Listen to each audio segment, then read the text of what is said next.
Science Toy Story. Board games. I know, it sounds a little like three random words pulled out of a hat, right? But what if they're not random at all? What if they're actually the secret ingredients for making really complex ideas, well, unforgettable? Today we're going to unpack a super powerful blueprint for learning. So how on earth can something as serious as science, something as emotional as a great movie, and something as structured as a board game all fit together? Well, as you're about to see, this isn't just some quirky title. It's actually a really clever framework for explaining complicated stuff in a way that actually sticks with you.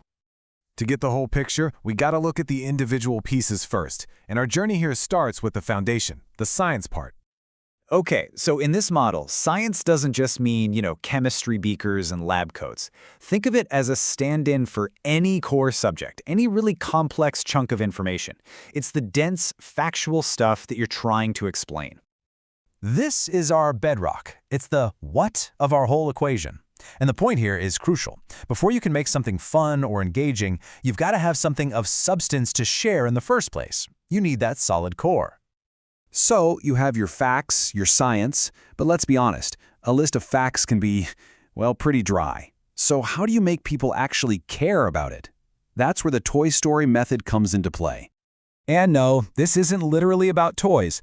It's about what makes stories like Toy Story so incredibly powerful. It's the narrative. Storytelling wraps those dry facts in a journey, with characters and conflict and a resolution. It gives information a human heart, something we can connect to.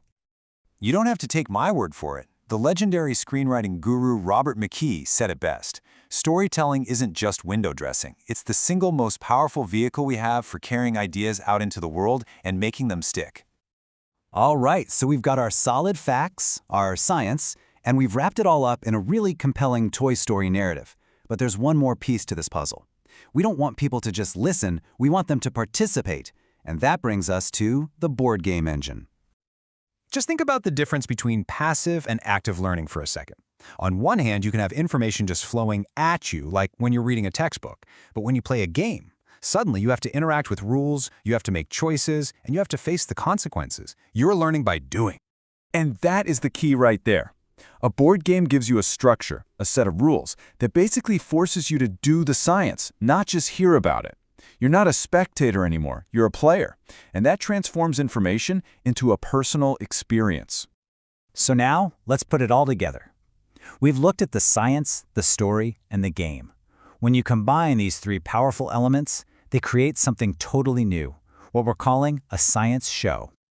Here's the blueprint, the recipe. It all starts with a complex idea. Then you wrap that idea in a story people can relate to. After that, you build an interactive game mechanic around it. And what do you get? A totally engaging learning experience where each piece just builds perfectly on the last.